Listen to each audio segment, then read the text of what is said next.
이거 뭐야? 내 행동 기록이야. 3개월치 다 조사 의뢰했어. 나는 말을 잃었다. 처음엔 믿고 싶었어. 내가 그럴 리 없다고. 근데 증거가 쌓이니까 결국 알게 되더라. 너는 스스로 선택한 거야. 그 남자를. 모든 건 식탁 위에 놓인 하얀 봉투 하나에서 시작되었다. 평소와 다름없던 아침, 따뜻한 된장국 향이 퍼지던 부엌. 그러나 그날의 대화는 그 어떤 고함보다 조용하고도 냉정했다. 그녀는 몰랐다. 모든 순간이, 모든 거짓말이 이미 기록되고 있었다는 것을. 그리고 그 결과는 상상보다 훨씬 더 냉혹했다. 이 이야기는 흔한 불륜 드라마가 아니다. 아내의 애도를 알게 된 남편이 그저 분노하고 끝나는 단순한 복수극도 아니다. 이건 사랑이라는 이름 아래 시작된 미묘한 균열이 어떻게 한 여자의 삶 전체를 집어삼켰는지를 담담하게 따라가는 이야기다. 남편의 무심함, 일상의 반복. 그 틈새를 파고든 것은 한마디의 사소한 칭찬이었다. 선배님, 오늘도 참 멋지세요. 그 말 한마디가 그녀의 일상을 흔들기 시작했다. 그리고 그 흔들림은 곧 돌이킬 수 없는 폭풍이 되었다. 카페 영수증, 낮 시간대의 외출, 바뀐 향수, 수상한 웃음. 남편은 조용히 의심했고 조용히 행동했다. 결국 그는 모든 증거를 손에 쥐고 있었다. 호텔 사진, 음성, 그리고 결정적 장면이 담긴 영상. 심지어 그녀가 들고 간 정선 옥수수빵마저 거짓이었다. 하지만 이 이야기의 진짜 무게는 들통난 이후에 있다. 파국의 순간에도 누군가는 비명을 지르지 않았다. 고요하게, 그러나 잔혹하게. 이야기는 그렇게 그녀의 세계를 무너뜨리기 시작한다. 직장을 잃고, 가족에게 버림받고, 연인에게 차이고, 모든 것을 잃은 후 그녀는 조용히 독백한다. 바람은 들키지만 않으면 괜찮다는 그 말이 얼마나 무책임하고 멍청한 착각이었는지를. 하지만 정말 그녀는 전부를 잃은 걸까? 그 대가만큼의 후회로 인간은 다시 태어날 수 있을까? 아니면 그녀는 그저 평생 죄책감 속에서 살아가야 할까? 그 답은 이야기 속 마지막 장면에 담겨 있다. 누군가의 손을 잡고 그네를 타는 아이, 그 옆에서 미소 짓는 옛 남편, 그리고 멀리서 조용히 그 장면을 바라보는 한 여자. 그 순간 독자 역시 깨닫게 될 것이다. 한 번의 선택이 인생 전체를 바꿀 수 있다는 것을. 그리고 그 선택의 끝은 누구도 피할 수 없다는 것을. 결말은 여러분의 예상을 완전히 뒤엎을지도 모릅니다. 여러분의 생각은 어떠셨나요? 댓글로 꼭 남겨주세요. 구독과 좋아요도 잊지 마시고 방탐정의 이중 파일과 함께 더 놀랍고 흥미로운 이야기 속으로 떠나봐요. 만약 그날로 돌아갈 수 있다면 나는 망설이지 않고 그렇게 할 것이다. 하지만 아니, 이제는 늦었다. 너무 많은 것들이 무너졌고 되돌릴 수 없는 선을 넘어섰다. 모든 것은 내 눈앞에서 조용히, 그러나 확실하게 무너져 내렸다. 겨울 오후, 서울의 한적한 공원. 그날 나는 일부러 윤정이 자주 앉았던 벤치를 찾아 앉았다. 벤치에 앉아 불어오는 바람 소리를 듣고 있자니 장갑 너머로 스며드는 찬 기운이 내 삶과 닮아 있다는 생각이 들었다. 차가운 공기 속에 퍼지는 고요함, 그리고 말로 표현할 수 없는 허전함. 이 모든 감정이 지금의 나였다. 나는 핸드폰을 꺼내 윤정과 유나가 함께 웃고 있는 사진을 또다시 열어보았다. 몇 번을 되풀이했는지 모른다. 사진 속 웃음은 따뜻했고 평화로웠지만 그 옆에 있어야 할 그녀는 이제 어디에도 없었다. 아니, 정말 그녀가 그 자리에 있었던 적이 있었던 걸까? 어쩌면 그 모든 순간조차도 환상이었는지도 모르겠다. SNS 창을 닫고 고개를 숙였다. 이 모든 것의 시작은 너무나도 평범한 점심시간이었다. 사소했던, 그래서 더 무섭게 느껴지는 시작이었다. 윤정은 매일 점심시간이면 회사 휴게실에서 된장국을 타서 간단히 식사를 하곤 했다. 그날도 다르지 않았다. 그런데 그날 민석이라는 후배가 다가왔다고 했다. 그는 나보다 거의 10살이나 어렸지만 나이나 직급과는 상관없이 거리감 없는 말투를 쓰는 사람이었다. 그러한 무례함이 아닌 친근함을 가장한 접근이었다. 선배님, 오늘도 참 멋지세요. 그는 가볍게 말했고 윤정은 그저 웃으며 아무것도 안 했는데요? 라고 대답했다고 했다. 말은 그렇게 했지만 그녀의 마음은 이미 흔들리기 시작했다. 민석은 이어서 말했다고 했다. 그 자연스러운 분위기가 좋아요. 연상 여성은 왠지 믿음직스러워요. 그 짧은 말 한마디가 그녀의 마음 깊숙한 곳을 건드렸다고 했다. 오랫동안 잊고 지냈던 누군가에게서 느끼는 설렘과 인정받는 기분. 그것이 윤정의 일상을 흔들기 시작한 것이다. 그 당시 나는 지훈이라는 이름의 남편으로서 최선을 다하고 있다고 생각했다. 가족을 위해 일하고 가능한 한 다정하게 대하며 성실하게 살아왔다. 하지만 윤정은 어느 순간부터 나에게서 여자로서의 감정을 느끼지 못했다고 했다. 물론 그것은 그녀의 자기 합리화였겠지만 이미 돌이킬 수 없는 선택의 이유가 되어 있었다. 그날 이후 윤정은 민석의 시선을 의식하게 되었다고 한다. 처음에는 단순한 문자 메시지였다. 오늘 옷 정말 잘 어울리셨어요. 혹은 내일도 점심 같이 드실래요? 같은 짧은 말들이 오갔다. 그러나 그녀는 매번 바로 답장을 보냈고 메시지 알림이 울릴 때마다 괜스레 마음이 들떴다고 했다. 그러한 자신이 무서웠지만 그 떨림을 멈출 수 없었다고 했다. 어느 날 점심을 먹고 돌아오던 길 민석이 말했다고 한다. 선배님, 저한테 마음 놓고 계신 거 맞죠? 윤정이 웃으며 되물었고 그는 이렇게 대답했다. 그렇게 밝게 웃어주시는 건 저한테만 그러시잖아요. 그 말에 윤정은 자신도 모르게 그의 팔에 손을 얹었다고 했다. 처음으로 스스로 경계를 넘은 순간이었다. 그녀는 내가 절대 모를 것이라 믿었고, 아니, 어쩌면 일부러 나를 밀어내고 있었다. 그들의 관계는 점점 더 가까워졌고, 윤정은 죄책감이라는 감정에 점점 둔감해졌다고 했다. 그녀는 야근이라며 거짓말을 하고, 친구 모임이라며 핑계를 댔고, 만남은 점점 더 잦아졌다. 그리고 어느 날, 민석은 말했다. 혹시 주말에 시간 되시면 플라네타리움 가보실래요? 이런 데는 조용하고 차분한 분이랑 가고 싶어서요. 윤정은 그 제안을 받아들였다. 도심 한가운데 어둠 속 천체투영관. 아무도 신경 쓰지 않는 조용한 공간. 그녀는 그날을 잊을 수 없다고 했다. 하지만 나는 그날 이후 단 한순간도 잊은 적이 없다. 그녀는 잘못된 걸 알면서도 멈추지 않았다. 들키지 않을 거란 아니란 생각, 누군가에게 필요하다는 착각, 죄의식보다 앞선 욕망. 그리고 결국 모든 걸 잃고 나서야 찾아온 돌이킬 수 없는 후회. 찬바람이 다시 불어왔다. 나는 자리에서 일어났다. 윤정과 민석이 함께 걷던 이 공원. 이제는 나 혼자만의 싸늘한 무대가 되어 있었다. 그녀는 결국 스스로 무너졌고 그것을 알아차리기엔 너무 늦어버렸다. 어느 저녁 따뜻한 된장국에 김이 퍼지는 식탁 앞. 윤정은 조용히 휴대폰을 집어들고 미소를 지으며 방 안으로 들어갔다. 휴대폰 화면에는 민석이라는 이름이 떠 있었다. 그녀는 그 이름만으로도 입가에 미소가 번졌다고 했다. 문을 닫고 전화를 받았다. 부드럽고 낮은 목소리가 스피커 너머로 들려왔다. 그냥 목소리 듣고 싶어서요. 지금 통화 괜찮으세요? 윤정은 조용히 대답했다. 응. 남편은 다른 방에 있어. 그들의 통화는 속삭이듯 이어졌고 그녀는 통화를 마치고 아쉬운 마음을 감추지 못한 채 방문을 열고 나왔다. 식탁에 앉아있던 나는 숟가락을 내려놓고 그녀를 바라보았다. 누구야? 회사 사람이야. 급한 일 때문에. 꽤 즐거워 보였네. 나는 가볍게 말을 던졌지만 윤정은 그 속에 담긴 의심을 읽은 듯 동작이 날카로워졌다. 뭐야? 지금 의심하는 거야? 아니, 그런 건 아닌데. 그럼 아무 말 하지 마. 요즘 왜 이렇게 예민해졌어? 정적이 흐르는 식탁. 윤정은 다시 국을 한 숟가락 떠올리며 마음 한구석에서 무언가 잘못됐음을 느꼈다. 그러나 그녀는 그 감정을 애써 외면했다.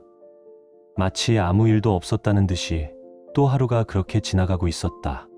민석과의 연락은 시간이 지날수록 더욱 잦아졌다. 처음엔 업무적인 대화로 시작되었지만 어느새 점심시간마다 자연스럽게 나란히 앉는 사이가 되었고 아무 말 없이 커피를 마시거나 같은 창밖을 바라보는 시간이 익숙해졌다. 점심시간에 나란히 앉아있으면 손끝이 우연히 닿을 때가 있었다. 그런 순간마다 윤정은 자신도 모르게 심장이 덜컥 내려앉는 기분을 느꼈다. 민석은 아무렇지 않은 듯 웃었고 그녀는 그 미소 속에 자신이 녹아들고 있다는 걸 점점 더 실감하게 되었다. 어느 날 민석은 윤정에게 장난기 어린 눈빛으로 말했다. 선배님, 이렇게 예쁘신 줄 진작 알았으면 좋았을 텐데요. 그 말 한마디는 의외로 깊게 박혔다. 오랜 시간 동안 누구에게도 듣지 못했던 말. 단순한 칭찬처럼 보였지만 윤정에게는 그녀 안에 잠들어 있던 여자로서의 자아를 조용히 흔들어 깨우는 자극이었다. 아무도 주목하지 않았던 존재감이 그 순간 다시 살아난 듯했다. 며칠 후 민석은 조심스럽게 물었다. 혹시 플라네타리움 가보셨어요? 조용한 데서 선배님이랑 함께 있으면 참 좋을 것 같아서요. 그 말은 별다른 설명도 설득도 피우지 않았다. 윤정은 더 이상 거절할 힘이 없었다. 아니, 이미 마음속 어딘가에서 기다리고 있었던 제안이었다. 그녀는 그 주말 예전 직장 동료를 만난다고 남편에게 말한 후 서울 도심의 한 천문관으로 향했다. 그날 민석은 검은 니트와 회색 코트를 입고 그녀를 기다리고 있었다. 그의 모습은 꾸밈없이 자연스러웠지만 동시에 연인과의 데이트를 연상케 하는 분위기가 있었다. 좀 늦었죠? 괜찮아요. 가요. 두 사람은 나란히 입장해 조용히 자리에 앉았다. 조명이 꺼지고 천장 가득한 별빛이 펼쳐지자 공간은 마치 시간과 감각이 모두 멈춘 듯한 고요함에 휩싸였다. 사람들의 숨소리조차 들리지 않는 공간에서 민석은 조심스럽게 윤정의 손등 위에 손을 얹었다. 그녀는 당황하지 않았다. 오히려 아무 말 없이 그의 손을 감싸 안았다. 예쁘죠, 별들. 응. 근데 선배님이 더요. 그 말과 함께 두 사람의 얼굴이 가까워졌고 잠시의 정적 끝에 부드러운 입맞춤이 오갔다. 짧고 조용한 순간이었지만 윤정의 머릿속은 새하얘졌다. 그 공간 안에서 그녀는 자신이 해방된 듯한 자유를 느꼈다고 했다. 아무도 그녀를 알아보지 않았고 아무도 그녀를 판단하지 않는 그곳에서 그녀는 한 인간이 아닌 한 여자로 존재하고 있었다. 하지만 그 자유는 환상이었다. 상영이 끝나고 나서도 그들은 서로 말이 없었다. 하지만 그 침묵은 어색하지 않았다. 감정은 이미 충분히 교감되고 있었고 굳이 말로 설명할 필요도 없었다. 근처의 조용한 카페로 향한 그들. 창가에 마주 앉은 채로 따뜻한 커피를 손에 들고 있었다. 창밖의 겨울빛이 커튼 너머로 들어오고 있었고 두 사람은 말없이 시선을 나누었다. 그 속에서 윤정은 자신이 민석과 통했다고 느꼈다고 했다. 남편과는 오랫동안 느껴보지 못했던 교감, 단순한 호감이나 설렘 이상의 감정. 누군가가 자신을 이렇게 깊게 바라보고 있다는 것, 그 자체가 윤정에게는 너무 낯설고도 간절했다. 돌아오는 길, 지하철 유리창에 비친 자신의 얼굴을 보며 윤정은 이상한 열기를 느꼈다. 몸은 평소와 같았지만 마음은 전혀 다른 궤도 위에 있었다. 민석의 마지막 말이 귓가에서 떠나지 않았다. 선배님 진짜 좋아해요. 진심이에요. 그 고백에 그녀는 아무 말도 하지 못했다. 그저 살짝 미소를 머금은 채 고개를 끄덕였을 뿐이다. 민석은 덧붙였다. 누구에게도 쉽게 말하지 못하는 이야기들을 선배님에게는 자연스럽게 말할 수 있어요. 전 여자친구랑은 대화가 정말 안 통해서 근데 선배님은 달라요. 그 말에 윤정은 가슴속 어딘가가 간지러운 듯 울렸다고 했다. 자신이 누군가에게 필요한 사람이라는 실감. 그 감정이 그녀를 민석에게로 더욱 가까이 밀어붙이고 있었다. 나도 이렇게 편하게 있는 건 정말 오랜만인 것 같아. 그 순간 창밖에 비치는 네온 불빛이 흐릿하게 스며들었다. 그것이 현실인지 환상인지 윤정은 구분할 수 없었다. 하지만 확실한 것은 그 순간만큼은 솔직하고 싶었다. 또 만나고 싶어요? 응. 나도 보고 싶어. 그 말은 곧 서로에 대한 확신이었다. 죄책감을 품은 채 나누는 대화였지만 그 시간만큼은 도피가 아닌 진심이라고 믿고 싶었다. 그날 밤 윤정은 평소와 다름없이 집에 들어왔다. 나는 소파에 앉아 TV를 보고 있었고 고개를 돌리지 않은 채 말했다. 다녀왔어? 그 말에는 의심도 없었고 따지려는 태도도 없었다. 평소처럼 다정한 말투였다. 그게 오히려 윤정을 더 불안하게 만들었다. 그녀는 알지 못했다. 이미 나는 조용히 그러나 치밀하게 그녀의 모든 행동을 관찰하고 있었다는 사실을. 며칠 후 그녀는 친구들과 저녁을 먹고 왔다며 집에 들어섰다. 들뜬 얼굴, 낯선 향수. 그날 나는 확신했다. 이제는 퍼즐 조각이 하나둘씩 맞춰지고 있다는 걸. 모든 정황이 그녀를 향하고 있었고 나는 조용히 그날을 준비하고 있었다. 그 이후로 민석과의 연락은 점점 더 잦아졌다. 처음엔 단순한 안부 인사로 시작된 메시지였지만 시간이 흐르며 두 사람 사이엔 일상의 작은 틈마다 감정이 스며들었다. 점심시간마다 나란히 앉아있는 일은 당연한 일이 되었고 커피잔이 스치는 사소한 접촉에도 그녀의 가슴은 조심스레 떨렸다. 선배님, 이렇게 예쁜 줄 진작 알았으면 좋았을 텐데요. 그 말은 누군가에게는 가벼운 농담일 수 있었지만 윤정에게는 아니었다. 오랜 시간 잊고 지냈던 여성으로서의 자아가 그의 말 한마디에 서서히 되살아나고 있었다. 며칠 후 민석은 조심스레 물었다. 혹시 플라네타리움 가보셨어요? 조용한 데서 선배님이랑 함께 있어보고 싶어요.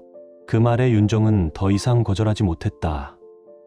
이미 그녀의 마음은 기울어져 있었고 그날의 약속은 피할 수 없는 운명처럼 느껴졌다. 그 주말 윤정은 남편에게 예전 직장 동료를 만난다고 거짓말을 한 채 서울 도심의 한 천문관으로 향했다. 민석은 검은 니트에 코트를 걸친 차림으로 기다리고 있었다. 그 모습은 마치 연인의 데이트를 위한 차림처럼 보였다. 좀 늦었죠? 괜찮아요. 가요. 조명이 꺼지고 상영이 시작되자 천장 가득 별빛이 쏟아졌다. 두 사람은 나란히 앉아 말없이 어깨를 기댔고 해설 소리가 공간을 울리는 가운데 민석은 조심스레 그녀의 손에 손을 얹었다.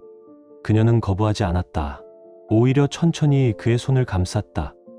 예쁘죠, 별들. 응. 근데 선배님이 더요. 그 순간 민석은 천천히 그녀의 입술에 입을 맞췄다. 짧고 조용하고 부드러운 입맞춤. 아무도 보는 이 없는 어둠 속에서 윤정은 마치 자유를 얻은 것처럼 느꼈다. 그러나 그 자유는 착각이었다. 상영이 끝난 후 두 사람은 근처의 조용한 카페로 향했다.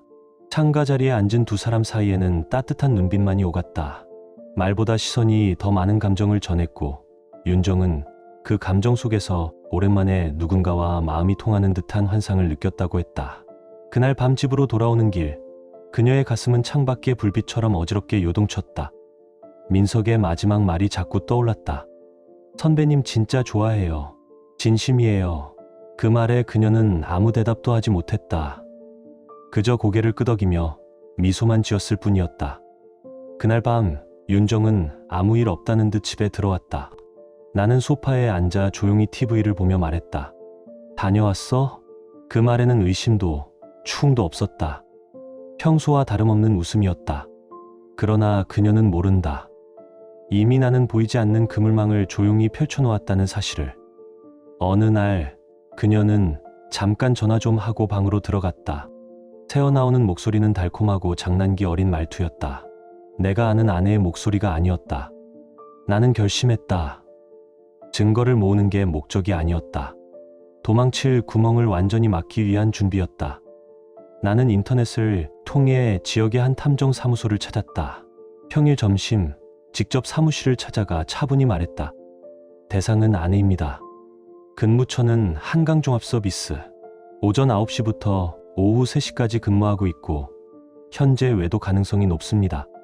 탐정은 무표정한 얼굴로 고개를 끄덕였다. 3주만 주시면 확실한 증거를 확보해드립니다. 호텔, 메시지, 사진, 통화 녹음 등 모두 가능해요. 그 말에 나는 알 수 없는 안도감을 느꼈다. 감정이 끓어오를 때마다 나는 이 계획을 떠올리며 스스로를 붙잡았다.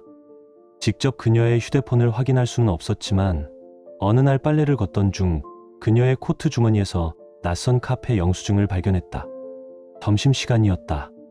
둘이 갔음이 분명했다. 이후 그녀는 퇴근 후에도 콧노래를 부르곤 했다. 나는 들키지 않기 위해 평소와 똑같은 남편을 연기했다. 언제나 다정하고 언제나 배려 깊은 남편처럼. 며칠 후 탐정에게서 보고서가 도착했다. 생각보다 훨씬 빨랐다. 사진 속 그녀는 젊은 남성과 나란히 걷고 있었다. 패밀리 레스토랑, 약국, 지하철역 벤치 어느 곳에서도 그녀는 내 앞에서는 결코 보여주지 않던 얼굴을 하고 있었다. 그건 동시에 무너뜨려야 할 신뢰의 결정적 증거였다. 탐정은 말했다.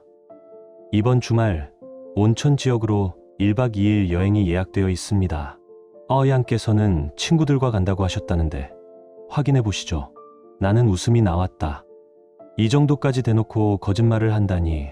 숙소에도 장비 설치해 드릴까요? 라는 물음에 나는 단호하게 말했다. 네, 완벽하게 부탁드립니다. 윤정이 민석과 함께 온천 여행을 떠난 날, 나는 혼자 모니터 앞에 앉아 있었다. 화면 속엔 유카타 차림으로 웃으며 장난치는 두 사람. 서로의 사진을 찍고 농담을 주고받다. 같은 침대에 앉아 입을 맞췄다. 나는 시선을 돌리지 않았다. 분노도 있었다. 하지만 그보다 더 차갑고 단단해진 감정이 내 안에 있었다. 삐걱거리던 관계는 이 순간을 기점으로 무너져 내렸다. 그녀가 자신의 의지로 나를 배신한 그 순간을 나는 직접 눈으로, 가슴으로 확인했다. 이제 충분했다. 변명도, 회피도, 용서도 없다. 나는 서류를 꺼냈다. 이혼 신고서, 손해배상 청구서, 회사 통보서까지 모두 정리되어 있었다. 남은 건 단 하나, 완전히 도망칠 수 없는 타이밍뿐이다. 조용하지만 치명적인 고발을 위한 마지막 준비였다. 사진 속에는 낯익은 그녀의 얼굴이 낯선 표정과 함께 담겨 있었다. 민석과 나란히 걷는 장면, 서로를 바라보며 웃는 장면, 그리고 마지막 온천 여관 안, 유카타 차림으로 그와 다정히 기대앉은 모습. 사진을 보는 순간 윤정의 손끝이 떨렸다. 숨이 막힐 듯한 침묵 속에서 나는 조용히 말했다. 이제 말해줄래? 그 말에 그녀는 한동안 아무 말도 하지 못했다. 눈을 감고 깊이 숨을 들이마신 뒤 입을 열었다. 언제부터 알고 있었어? 꽤 됐어. 내가 처음 거짓말을 하던 날부터. 윤정은 고개를 숙인 채 한참을 말이 없었다. 하지만 나는 그 침묵 속에서 그녀가 무너지는 소리를 들을 수 있었다. 왜 말 안 했어? 말해서 뭐가 달라졌을까? 넌 이미 마음이 떠나 있었잖아. 그녀의 어깨가 작게 떨렸다. 나는 더 이상 감정적으로 말하고 싶지 않았다. 이미 내 안의 모든 감정은 고요한 결심으로 바뀌어 있었으니까. 식탁 위에 또 하나의 서류를 꺼내놓았다. 이혼 서류와 함께 위자료 청구 관련 문서도 함께. 이건 너를 벌주기 위한 게 아니야. 그냥 나를 지키기 위한 최소한의 선택이야. 윤정은 서류를 바라보다가 조용히 말했다. 미안해. 하지만 그 사과는 이제 너무 늦은 것이었다. 나는 조용히 일어나 부엌으로 향했다. 아직 따뜻한 된장국 냄새가 남아 있었다. 하지만 그 향기조차 이젠 이 집안의 마지막 잔향처럼 느껴졌다. 그날 밤 윤정은 말없이 방에 들어가 문을 잠갔다. 나는 거실에 홀로 앉아 있었다. TV는 켜져 있었지만 화면의 소리는 들리지 않았다. 오직 내 머릿속엔 하나의 문장만 맴돌았다. 사랑은 믿음이 무너지는 순간 끝나는 거야. 그리고 다음 날 아침, 윤정은 조용히 짐을 쌌다. 긴 대화도 큰 소리도 없었다. 그녀는 그저 고개를 숙이고 현관을 나섰다. 나는 마지막으로 그녀의 뒷모습을 바라봤다. 언젠가 내가 사랑했던 여자의 가장 낯선 뒷모습이었다. 문이 닫히고 정적이 흘렀다. 이제 이 집엔 나 혼자였다. 하지만 이상하게도 마음은 편안했다. 모든 게 끝났다는 사실보다 이제 다시 시작할 수 있다는 가능성 때문에. 조용한 고발은 끝이 아니었다. 그건 진실을 마주하는 용기였고 무너진 삶을 다시 세우는 첫걸음이었다. 첫 장의 사진을 본 순간 심장이 얼어붙는 듯한 충격이 밀려왔다. 그 안에는 유카타 차림의 나와 민석이 웃고 있는 모습, 그의 어깨에 기대어 있는 나, 그리고 입술이 맞닿은 순간까지 생생하게 담겨 있었다. 손이 떨렸다. 사진 아래에는 깔끔히 정리된 카카오톡 대화 내용, 데이트 영수증들, 탐정이 작성한 상세한 보고서까지 차곡차곡 정리되어 있었다. 이게 뭐야? 겨우 내뱉은 말에 지우는 아무런 감정이 담기지 않은 목소리로 대답했다. 내 행동 기록이야. 지난 3개월간 탐정에게 맡겼어. 나는 입을 열고 싶었지만 아무 말도 떠오르지 않았다. 수많은 변명을 쏟아내고 싶었지만 그 어떤 말도 지금의 상황을 바꿀 수 없다는 걸 본능적으로 알고 있었다. 처음엔 믿고 싶었어. 지훈의 목소리는 담담했다. 오히려 그 차분함이 더 무서웠다. 내가 그럴 리 없다고 생각했지. 하지만 증거가 쌓일수록 현실을 인정할 수밖에 없었어. 넌 선택한 거야. 그 사람을, 그리고 그 사람과의 시간을. 잠깐만, 그건 그게 아니야. 나는 급히 해명하려 했지만 지우는 고개를 저으며 말을 끊었다. 아니야, 그건 맞아. 영상도 봤어. 너희가 웃으며 손잡고 침대에 앉는 모습도. 음성도 들었고 또 보고 싶다는 메시지도 확인했어. 그의 말 하나하나가 내게 날카로운 칼날처럼 꽂혔다. 나는 결국 의자에 주저앉아 울음을 터뜨렸다. 정말 잠깐이었어. 정신이 흐려졌던 거야. 다시는 그러지 않을게, 제발. 그럼 회사에서 몰래 손을 잡던 건? 여러 번 만난 건? 계속된 거짓말은? 지훈의 눈동자엔 더 이상 나를 향한 연민조차 없었다. 나는 오직 공포와 후회 속에서 울 수밖에 없었다. 지훈은 고함을 지르지 않았다. 하지만 그 조용한 분노가 오히려 나를 더욱 무너뜨렸다. 지훈아, 제발 다시 시작하면 안 될까? 민석이랑 완전히 끊을게. 정말이야. 다 정리할게. 그러나 지훈은 천천히 고개를 저었다. 이제 널 가족으로 생각하지 않아. 그 말과 함께 테이블 위에 2장의 서류가 내려앉았다. 이혼 신고서, 그리고 손해배상 청구서. 법적 절차는 변호사를 통해 진행할 거야. 위자료는 3천만 원. 그 사람한테도 동일하게 청구할 거고. 그 순간 내 안의 모든 게 산산이 부서지는 듯했다. 나는 막연히 생각했었다. 만약 이런 날이 온다면 서로 고함을 지르고 울고불고 싸우는 지옥 같은 장면일 줄 알았다. 하지만 아니었다. 지훈의 분노는 칼날보다 차갑고 문서보다 정확했다. 감정이 아니라 판단이었고 상처가 아니라 정리였다. 그날 밤 이불 속에서 스마트폰을 들고 수십 번을 고민했다. 민석에게 이 사실을 말할까? 내가 이렇게 망가졌다는 걸 알려야 할까? 하지만 끝내 메시지를 보내지 못했다. 그 사람이 이 상황을 알게 된다면 틀림없이 등을 돌릴 것이다. 애초에 그는 책임질 준비가 되어 있던 사람이 아니었다. 다음 날 아침, 지우는 이미 집을 나선 뒤였다. 그의 물건은 그대로였지만 그 기척은 더 이상 느껴지지 않았다. 그 후로 그는 집으로 돌아오지 않았다. 우리는 같은 집에 살고 있었지만 이제는 완전히 남남이었다. 식탁 위에는 아침 식사 대신 낯선 명함 하나가 놓여 있었다. 법무법인의 이름이 적힌 그것은 지훈의 마지막 대화였다. 현실이 서서히 그러나 분명하게 나를 집어삼키고 있었다. 그날 오후 시어머니에게 전화가 걸려왔다. 항상 따뜻하게 나를 대해주셨던 분이었다. 하지만 그날의 목소리는 얼음처럼 차가웠다. 이제 너는 우리 가족이 아니야. 지훈이 내린 결정, 우리도 존중할게. 앞으로는 다시는 얼굴 보이지 마. 그 말은 나를 완전히 현실로 끌어내렸다. 사랑받았던 기억은 사라지고 나는 이제 철저히 외부인이었다. 며칠 뒤 회사에서 내 상황은 급변했다. 동료들의 눈빛은 더 이상 따뜻하지 않았고 복도에서는 누군가 나를 보며 속삭였다. 복사실에서 민석과 마주쳐도 그는 더 이상 나를 보지 않았다. 그의 시선은 허공을 맴돌며 나를 부정했다. 그리고 그날 부장에게 호출되었다. 그의 표정은 무겁고 단호했다. 자네, 개인적인 문제로 좀 시끄러운 것 같군. 거래처까지 소문이 퍼졌어. 회사 이미지도 있으니 앞으로에 대해 잘 생각해보게. 나는 고개를 숙였다. 아무런 변명도 할 수 없었다. 그저 고개를 천천히 끄덕이며 자리를 떴다. 그 주 금요일 나는 사직서를 냈다. 송별회도 인사도 없었다. 책상 서랍을 정리하고 회사를 나서는 길. 그 순간 민석에게서 메시지가 왔다. 미안하다. 여러모로 이젠 무리인 것 같아. 짧고 차가운 말이었다. 그 말을 읽자마자 나는 곧바로 답장을 보냈다. 무슨 뜻이야? 우리 이제 어떻게 되는 거야? 변호사한테 연락 왔어. 위자료 3천만 원 청구받았고 회사에도 보고됐어. 나 지방으로 좌천돼. 잠깐만 도망치지 마. 당신도 책임 있잖아. 하지만 그의 마지막 말은 간단했다. 미안해. 더는 엮이고 싶지 않아. 그게 그의 마지막 메시지였다. 나는 핸드폰을 내려놓고 멍하니 벽을 바라봤다. 위자료 3천만 원. 그 숫자는 너무나 무거웠다. 감정에 취해 저지른 불장난의 대가치고는 너무나도 큰 짐이었다.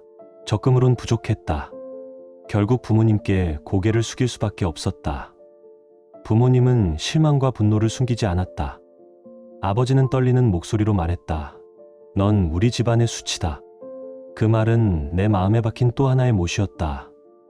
지훈, 이제는 전 남편이 된 그 사람은 단 한 번도 연락하지 않았다. 모든 절차는 냉정하게 변호사를 통해 진행되었다. 그의 감정은 서류처럼 딱딱하고 냉철했다. 그리고 민석 역시 조용히 무너졌다. 그가 좌천된 부서는 영업소 물류창고 관리직이었다. 사람들과 섞이지 않았고 혼자 조용히 지냈다. 회사 사람들은 그를 외면했고 결국 그도 회사를 그만두었다는 이야기를 들었다. 나는 새로운 삶을 위해 이사를 결심했다. 그 동네는 더 이상 내가 있을 곳이 아니었다. 새로 시작한 아르바이트처에서 동료가 성씨가 왜 바뀌었냐고 물었을 때 나는 어색하게 웃으며 얼버무렸다. 예전에 나는 가족이 있었고 안정된 삶을 살았으며 주변에서 존경받는 사람이었다. 하지만 지금의 나는 누구에게도 필요 없는 아무 의미 없는 사람이 되어 있었다. 나는 그저 여자로 보이고 싶었다.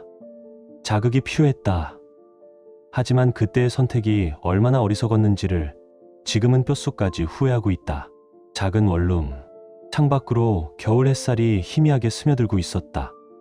냉장고엔 계란 하나, 우유 조금, 식빵 한 장이 전부였다. 장 봐야겠다. 소리 내어 말한 그 순간 방 안의 공허함이 더 짙게 다가왔다. 웃음도 누군가의 목소리도 없는 이 방에서 나는 철저히 혼자였다. 한때 가족의 온기가 가득했던 날들은 이젠 아득한 과거의 환상처럼 느껴졌다. 이사한 지 몇 달, 아르바이트처에서도 나는 누구와도 깊은 대화를 나누지 않았다. 하루하루는 무채색처럼 흘러갔다. 누군가에게 필요한 존재라는 느낌도, 누군가가 내 이름을 불러주는 일도 사라졌다. 나는 수없이 중얼거렸다. 이럴 생각은 아니었는데, 하지만 이제는 안다. 그 모든 건 나 혼자만의 착각이었다는 것을. 한가로운 주말 오후, 특별한 목적도 없이 걷다 보니 어느새 발걸음은 예전 집 근처 공원에 다다라 있었다. 봄은 막 시작된 참이었다. 바람은 아직 쌀쌀했지만 나무 끝마다 연두색 잎이 고개를 내밀고 있었고 멀리 놀이터에서는 아이들의 웃음소리가 바람을 타고 들려왔다. 나는 습관처럼 벤치에 앉아 두 손을 무릎 위에 모았다. 이곳은 예전에 민석과 처음 손을 맞잡았던 장소였다. 아무도 보지 않을 거라 믿으며 손끝이 닿았던 그날, 그때의 설렘과 죄책감이 한꺼번에 몰려들던 감정의 소용돌이, 그 모든 감각이 피부 아래에서 선명하게 되살아났다. 시선을 멀리 두었을 때 아버지의 손을 잡고 그네 쪽으로 걸어가는 작은 여자아이의 모습이 눈에 들어왔다. 그녀의 옆에는 지훈이 있었다. 그는 여전히 똑같은 인상이었다.